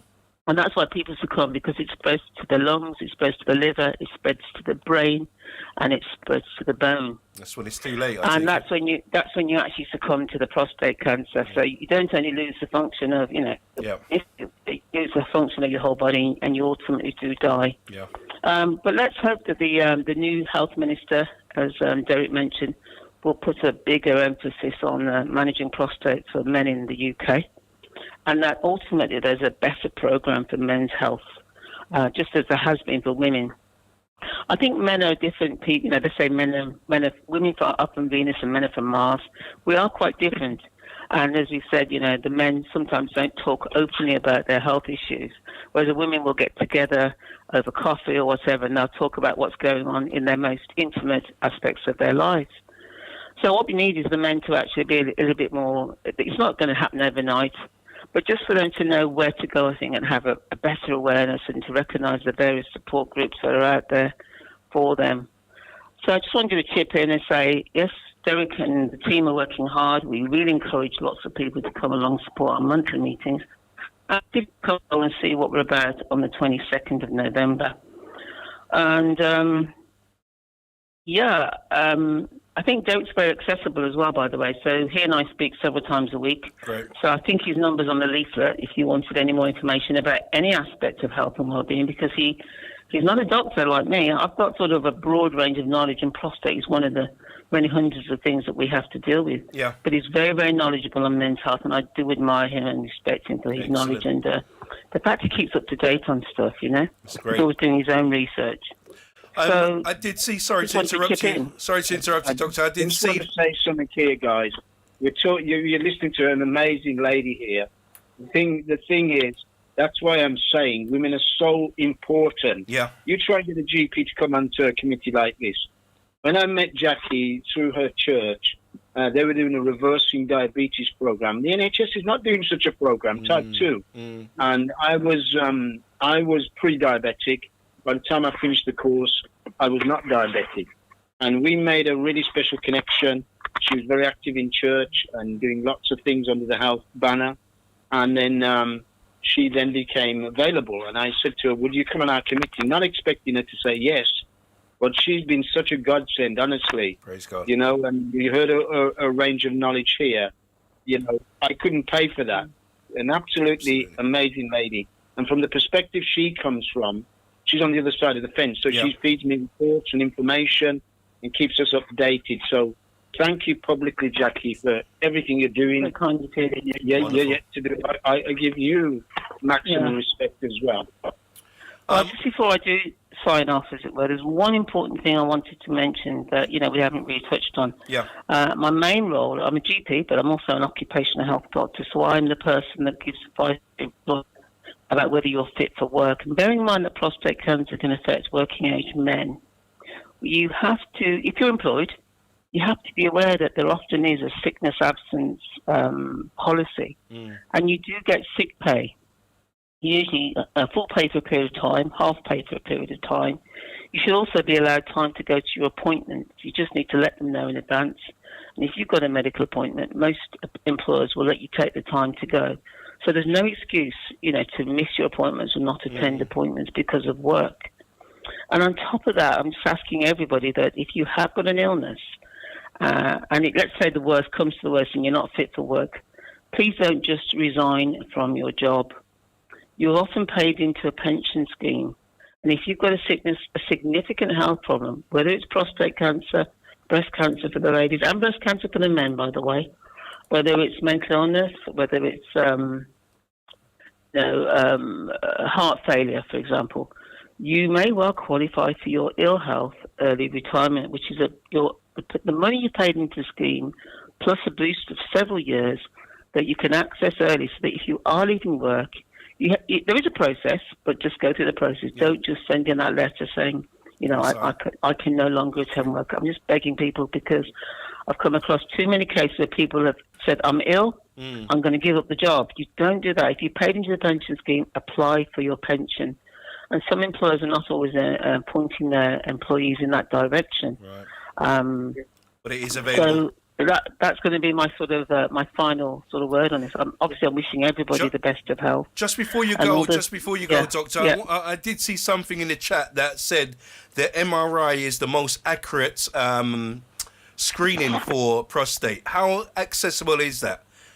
Is that something that they'll offer you, or is it just like the PSA? That's a very good question. So what we do often in medicine, as you realise, is it's a process. And we start off at the beginning by, you know, asking people what symptoms they've had. So this is where someone says, you look healthy, don't worry about it. I'm not a specialist in urology, and there are specialists that I know. And I think that Lindsay Thompson mentioned that his dad was a doctor who actually brought the awareness of this. But there's also a colleague of mine called Frank Tinigundo, who's down in London, MBE, who also recognised there was prevalence. So it is a reliable way to help diagnose prostate cancer. But what we do is we build lots of things together. So it's the symptoms that you're reporting, it's the PSA, it's the MRI scan, and then we go on to get a biopsy. They go on to get a biopsy. But when we think about medicine, what we try to do is cause no harm. So when we qualify as your doctors, we say first, cause no harm. And I'm not going to deny that, you know, some doctors have caused harm. But if we can do something that's not invasive, that doesn't involve, you know, the digital examination. Digital is another word for finger. So that's why it's called digital. You know, how many digits are there? You know, so it's another way for finger. Got you. But we try to do non-invasive things. Yeah. But yes, it is a reliable way. I'm just asking because is that not more costly way? Yes, that's right. So they're going to avoid. A blood test might cost. Yeah, a blood test might cost £1.20. Yeah. And that's the other thing. So, you know, the PSA, someone said how often? At least annually, I think. And I've heard some people say twice a year. Yeah. But it's whether your GP will actually sign that off, because you do have to go to somebody mentioned it. You have to go to the GP, then you go and book an appointment with a nurse. That's right. And the nurse takes a sample. Then it goes to the lab. Then you wait a week or 2 weeks to get the results. But the doctor has the power. Yeah. Since COVID, though, the doctors, because they were so overwhelmed, they've changed the schemes, and a lot of us have to now go online, don't we, to book our appointments and to. I mean, I was a bit sceptical about whether it works, but I think it does work. Just coincidentally, I needed an appointment myself. But yeah, so the digital, you know, the online presence of the doctors can work. You just have to get your head around it, or ask somebody to help you with it. So don't miss out just because the doctors have changed the way you book an appointment. Don't get frustrated or angry. They'll throw you off their books. But yeah, an MRI would now cost, let's just say, probably in the region of about £500. Wow. And I think one of the early speakers talked about, you know, when you multiply it up as to the cost of treating one person for prostate cancer, and you multiply that by the number of men that have it, you think very logically, if we say prevention is better than cure. So if we can catch it earlier, whether it's an MRI scan that costs £500 rather than the hundreds of thousands that it costs to keep you going through all the various treatments, and bear in mind the impacts on the quality of life. When you're going for, you know, chemotherapy and surgery and hormone therapy, all these things affect the quality of your life, along with the mental health impact. You know, you've now got a life-threatening condition, which takes away some of your self-confidence and, you know, your motivation. And we do know that cancer is linked to adverse mental health, never mind the mental health you had before you got ill. And that's because life is stressful, isn't it? It's very demanding in all different directions. Whoever you are, even for us as doctors, it's still demanding and stressful. So an MRI scan, ultimately, yes, is one of the more reliable ways. It's not very invasive. A lot of people don't like it, the procedure, but less invasive. You haven't got to have a finger in your back passage. You haven't necessarily got to have a needle put into your arm. Yeah. Just when you're having an MRI for the prostate, they ask you to change into a gown, remove jewellery and hair clips, and if you have them, and empty your pockets. So then you go into like that tunnel. That's right. In the scanning room, and it's a large donut type thing, and then you may actually have to have an injection of a dye to a plastic tube, a cannula into your arm, which helps to show up the prostate more clearly. Right. Some people are allergic to the dye, so your radiographer will actually ask if you've got any allergies before they put it in. It can make you feel a bit nauseated, a bit hot, a bit flushed. But it doesn't take more than 10 minutes usually to go through that procedure. Mm-hmm. So it's a more reliable test, and it's more accurate, and it's quite safe. It doesn't actually use irradiation, by the way. So you might get a bit of bruising, and as I say, you might get a bit of an allergic reaction to the dye. And typically the results are ready after 1 or 2 weeks. So if they find anything on that abnormal, they'll then actually refer you to a specialist, a urologist, and they'll talk to you about the options of any abnormalities and how to treat them. But they may even still go on to do a biopsy, the needle going into the prostate to take a sample of the cells. So they'll see something that highlights as abnormal, and they potentially do a biopsy where they take a sample of the cells to actually put them under a microscope and see if it's definitely cancer. So I hope that my bit of input Excellent, absolutely excellent. Was Thank helpful. you for your info. Appreciate your time. Thanks. Keep up the good work with the show. All right, thank you. To listen. God bless. And I've signed up to follow you in future. Okay, thank God you. bless. Take care. Bye for now. Good night. Bye. Bye-bye. Oh, wow. Some great information, wonderful information tonight from our callers and guests. We are going to keep pushing the information as far as we can. Anybody else got anything they want to contribute? Please call in. Interact and call the studio on 07534 610 422. We've got about 20 more minutes of the live phone-ins, and then we'll wrap things up. But thank you to all those. That's in the men's group, actually, Derek's men's group.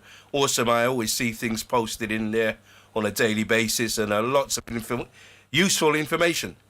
So let's keep pushing it. Let's keep spreading it as far and wide as we can to family and friends. We have to start talking more. Really surprised with what our brother said earlier. His father had it, his brother had it, and neither of them told him about it. It's really, really surprising.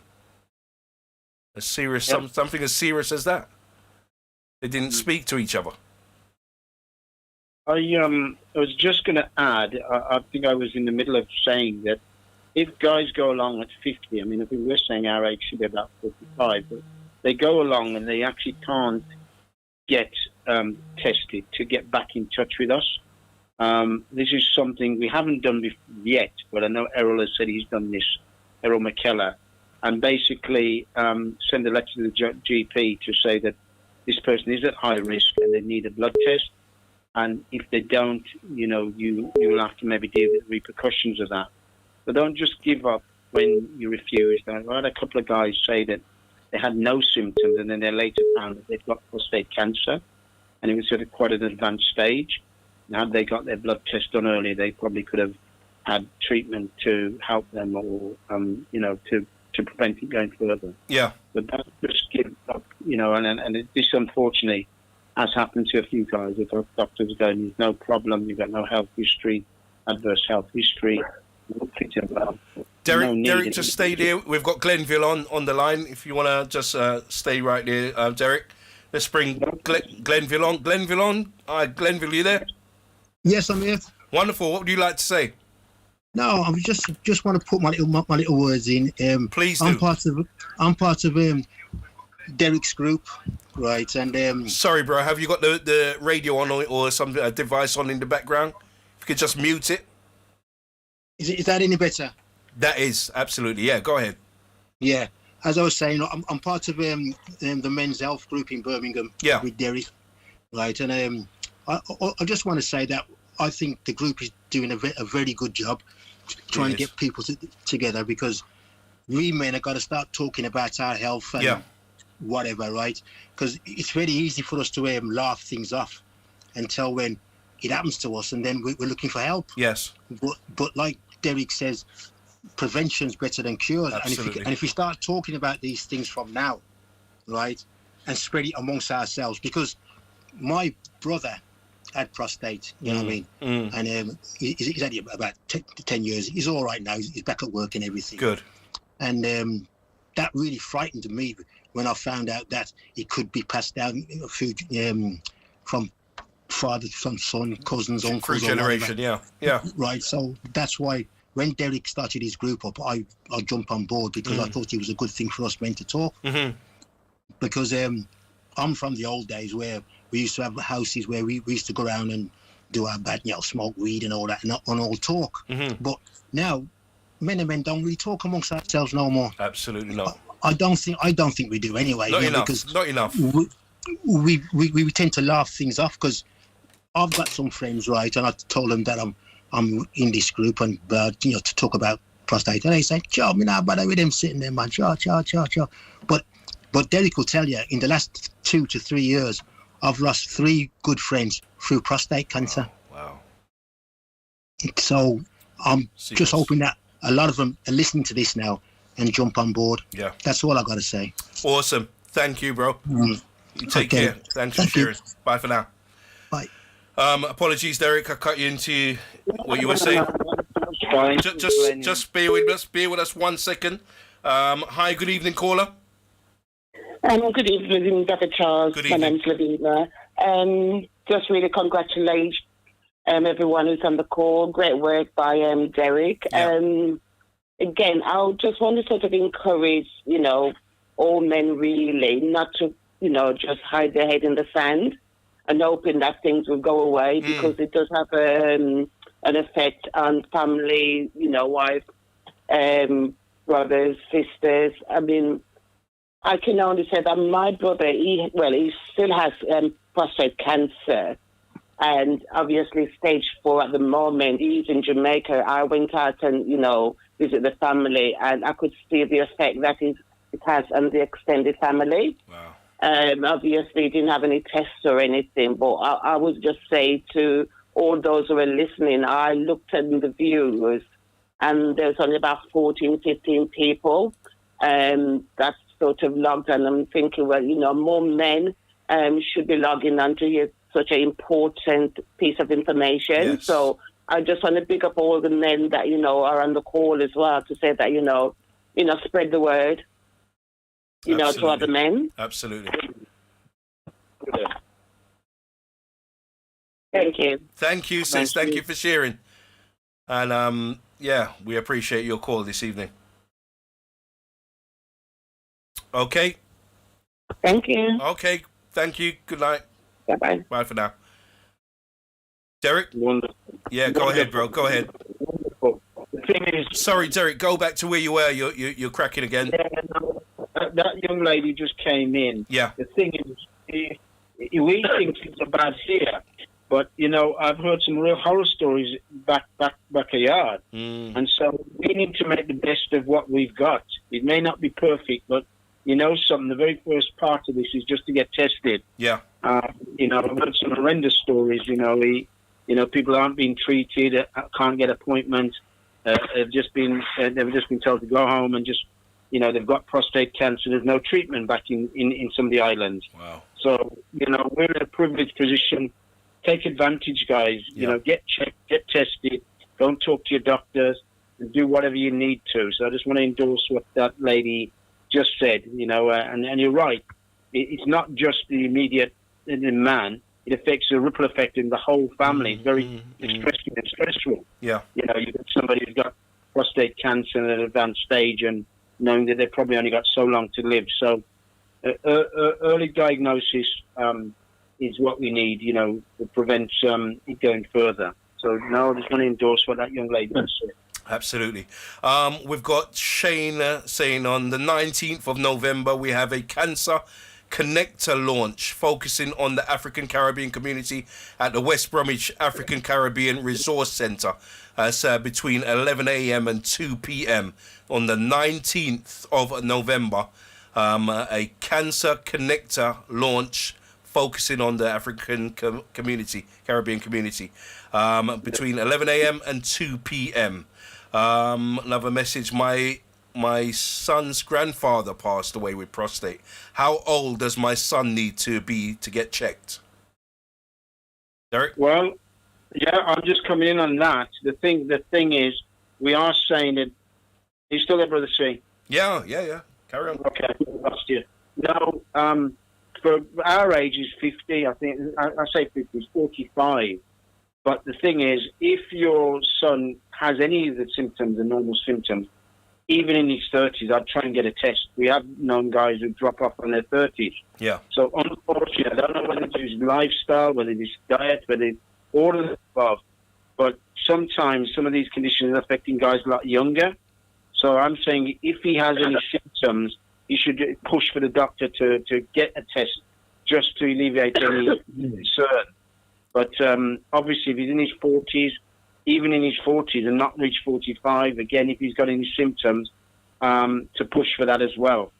The age does lessen if you've got hereditary. That's right. Yeah,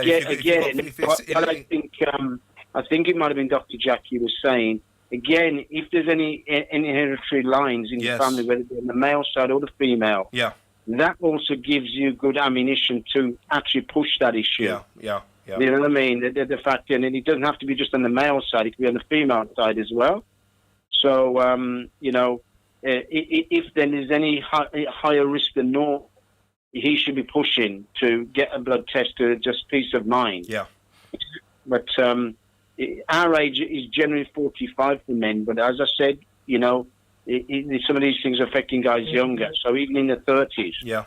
You know, you're feeling there's something not right there, and you've got some of the symptoms that older guys have got, and then you've got a higher risk with family. I would be pushing a GP to get tested. I mean, one of the things that we're also looking into, we haven't got all the answers. We know what the questions are, but again, some people are struggling to get blood tests, and you know, I think there's a number of companies out there which actually do private blood tests, and again, we want to really look at that, you know, and I don't think it's very costly to get that done.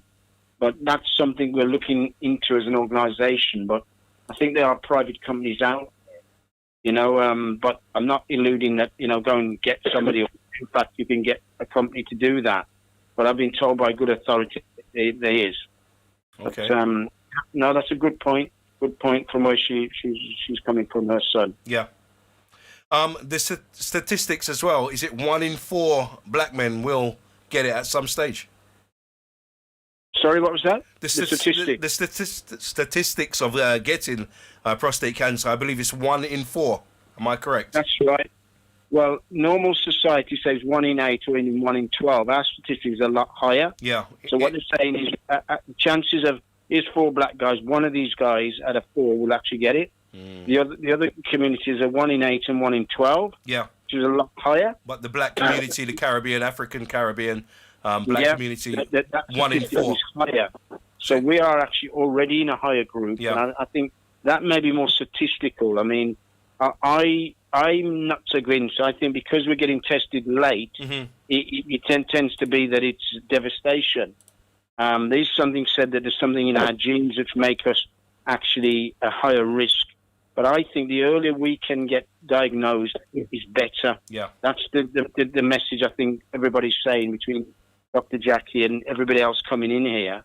You know, I saw a diagram the other day, and we tend to think of cancers being 1, 2, 3, 4 in terms of general cancer, but also your prostate has different stages.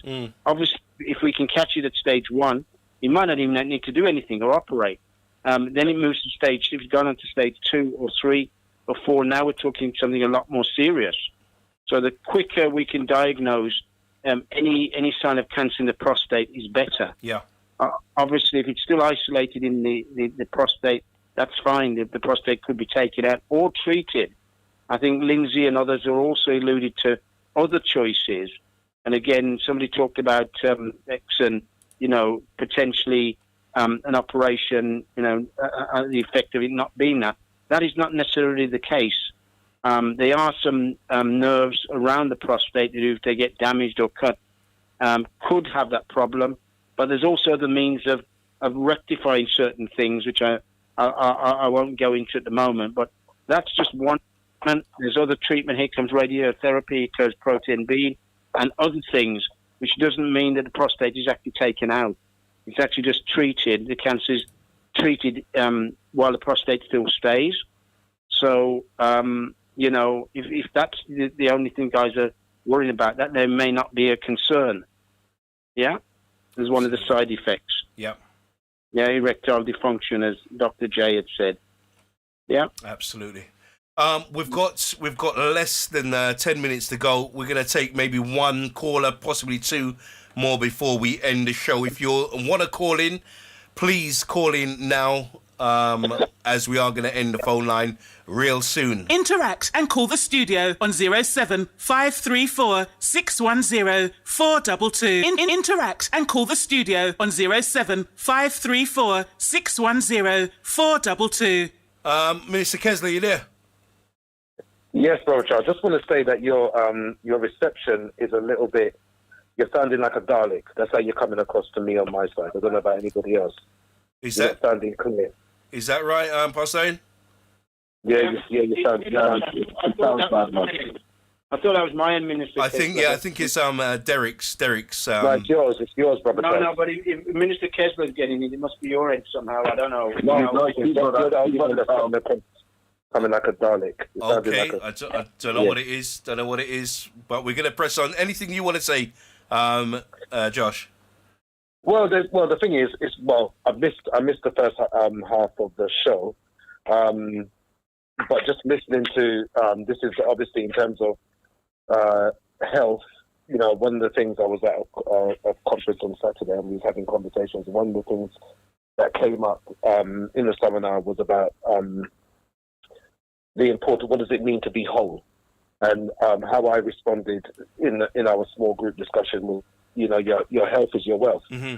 And it's absolutely important that we do, as men, well, not just men, just as people in general, that we take care of ourselves holistically, and well, this is not really my remit. It's really good to hear all these men call in, all these doctors calling in who are professional and this is their field. So it's really good to just listen to what they have to say. I know, surrounding the whole prostate cancer, what would I say, testing, that some men struggle with that because of the procedure. But I believe that there are different ways of doing the procedure now. The test, That should not, what would I say, prevent us. That's right. From seeking out these different options, just to ensure that we are in good health. So yeah, it's just been a very, very interesting conversation and listening to what people's testimonies. And it's also good to hear the sisters calling in and really encouraging the men. That's right. To do what they need to do to ensure that they are well. Talking about the when the man within the household is unwell, and it goes both ways. But the effects that it has on the wife, on the children, on the family, etc. There's a saying that men don't talk, but I've heard quite a few men call up today and had a lot to say, and I had a lot to share. So I really hope and pray that many of our listeners that are listening tonight has taken something from what's being shared. Absolutely. And they will utilize the information to go and do what they need to do just to check and to ensure that they are in good health. So it's been a very, very interesting conversation that I have heard. Definitely. Thus far. So so just thanks to Derek and his team for what they are doing and bringing about this awareness as it relates to men's health. Kudos to you, mate. I just pray that you will just continue to do what you're doing, and the Lord will continue to bless the hands of your labour, because your labour is not in vain. And we do need to have these type of discussions. Absolutely. God bless you. Wonderful. Thank you. Pastor Owen, I'm going to give you a couple of minutes, and then Derek's going to wrap up with... Okay, brother. Well, thank you very much. I've been very quiet tonight because it's been a wonderful, wonderful show tonight, and all the callers, I want to say thank you. It's what a wonderful presentation. Great stuff. I do have a couple of issues, though, that I'd just like to bring very quickly. The thing that we mentioned tonight, Derek mentioned about exercise and food and water, all these things that we talked about. Also, the fact that it could be hereditary. The lady called and says, the father, then the son, and then the grandfather. All these things are kind of very interesting to me that I'm finding tonight, which all ultimately just whittles down to this thing about testing. Now, I know that there's many different groups, many different groups doing their thing and trying to do it. We'd probably be more powerful if we were all together and it became one big group that could make a better lobby on government to make some changes. I'm just wondering about, I want to finish on this point really, the psychological hindrance of having these tests. We as men really need to have a look at ourselves, a real close look at ourselves. And as you just heard tonight, we become a hindrance to our family if we don't get ourselves sorted. DJ AB came on and expressed his heart. Thank God for that kind of expression. But we've got to get over ourselves. And we've just learned tonight, it's a very important thing. It's not even that invasive now. You talk about blood tests and everything else. Can I just leave by saying this? I myself am going through a few issues with my heart and stuff. And whatever kind of operation you have, brother, no matter what it is, it's invasive. It's invasive. The question is it worth it? We've got to get over ourselves. We've got to get over our idiosyncrasies of what people say and what they think. Because everything we want to do in life, we go and do it, don't we? You know, we stand in line as long as it takes to get the ticket for the concert. We do all these kind of things. This is very important. And whatever it takes us to do to make sure that we are better equipped to keep ourselves fit for our family, our loved ones, our children, our children's children, we need to make sure. Let me just finish by just sharing a scripture. The scripture says a good man leaves an inheritance for his children and his children's children. And that inheritance is good decisions and wise decisions by the man that came before. We can learn so much from that. So let us do some wise things, brother. Let's do the right thing and empower our families to do all that they can do in the future. Praise the Lord. What a wonderful evening. Thank you so much. Bless you all. God bless you. Derek, your time to just finalise everything on the show. Yeah, I love what Pastor O just said there, and something else just came to me. Guys, you need to do what you need to do, not just for yourself, but your families. It has a massive ripple effect, your immediate spouses, girlfriends, and whatever, but also the children and all the extended family. So, you know, let's not bury our head in the sand. You know, there's one thing having just faith and praying, but also we've got to take some action too. Faith without works and all of that. So, you know something? I love what Pastor Owen just said there. I want to just end in I just picked up something showing each prospect where, and you know, you need to rush to the toilet or pass urine, feeling your bladder's not emptied, passing urine more often, and especially at night, blood in your urine or blood in your semen, difficulty in passing urine full stop, right? So difficult urinating or weak urine flow, frequently urine at night, pain or burning sensations, erectile dysfunction or fatigue. So again, if you guys are getting any of these symptoms regularly, go and get a blood test. If you haven't done one, just get that organised. As Dr. J said, I mean, I'm the sort of guy that gets upset when I can't get an appointment. But what she's saying is keep pushing, keep ringing in, do whatever you need to do, because this is very important, you know, that you guys are getting tested regularly and picking up any signs of prostate cancer early. Early intervention saves lives. But thank you guys very much for supporting this. And, you know, this has become a bit of a mission and a passion from where I am. And thank you to all the callers that called in.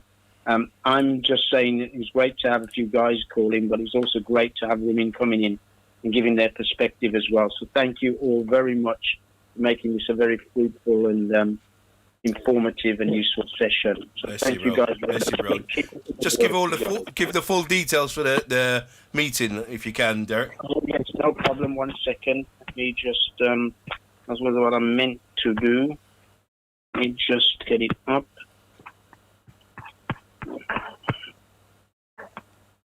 Right, here we go. Yep. Prostate Cancer Awareness Evening. This is in Birmingham. Find out all you need to know about prostate cancer. Join us for Men's Health and Wellbeing CIC Prostate Cancer event. Prostate cancer specialist Aidan Adkins from Tackle Prostate UK, Lindsay Thompson, who came in earlier on from Infopool, Junior Herman's Chair of Prostate Cancer UK Black Men's Health Advisory Group. The topics on the night will be signs and symptoms, screening stroke testing, treatment choices, personal testing, online resources, and general advice and support on prostate cancer. The event will be in Birmingham, Friday, the 22nd of November, 2024. Please put that in your diaries. We're going to kick off at 6:30, 6:45, the very latest. We're on a very tight schedule because of the venue we're using. So we need you guys to come in as early as you can. You will be getting refreshments and drinks and things that will be provided. It will be, the location will be the Lighthouse Young People Centre. It's at the top of Lascelles Road, 100 Alma Way, Aston, B19 2LN. Sorry, B19 2LN. My contact number on the group is 074 393. Where am I? 074 933 977272. The email, if you want to email us, is info@menshealth-wellbeing.co.uk. Our website is www.menshealth-wellbeing.co.uk. We have got an Eventbrite link, QR code, should I say, which takes you straight into register. Without even like anybody coming to register. So find us on Eventbrite and register. It just helps us to organise the numbers for our catering. We will have some sort of hot refreshments, and last time we had probably chicken and rice, which was gorgeous. Same caterers, so I don't think you'll be disappointed. But thank you guys very much. You're doing a great job. Awesome, Derek. Thank you. Really appreciate it. And we definitely have to, as I said, keep spreading the good news and the awareness throughout our families and friends as well. I did try to get Errol McKellar on the show tonight, but he is tied up doing stuff out in the country. But if you do want to get hold of the Errol McKellar, you can go through to his website, www.theerrolmckellarfoundation.com. So that's the Errol McKellar Foundation.com for more information on what he does. Thank you. We've actually gone over time in the show, but absolutely great having you on this evening, Derek. Thank you, Minister Kessler. Pastor Owen, as always, God bless you. We will, God willing, be back here next week, Tuesday, with another topic. Thank you. Here on the show. God bless you, Derek. You take care, bro. That's what I mean. Thank you, guys. You're doing a great job. Thank you. Take care. We'll speak to you soon. All right. Bye for now. Okay, yeah, we will speak and see again soon, God willing, next week, Tuesday, here on the Chatbout Talk Show. God bless you all. Till we see and speak again. Have a great day, great week, rest of the week. And we will join each other again next week, Tuesday. Good night. God bless. Love to all. Bye for now. We see you again soon.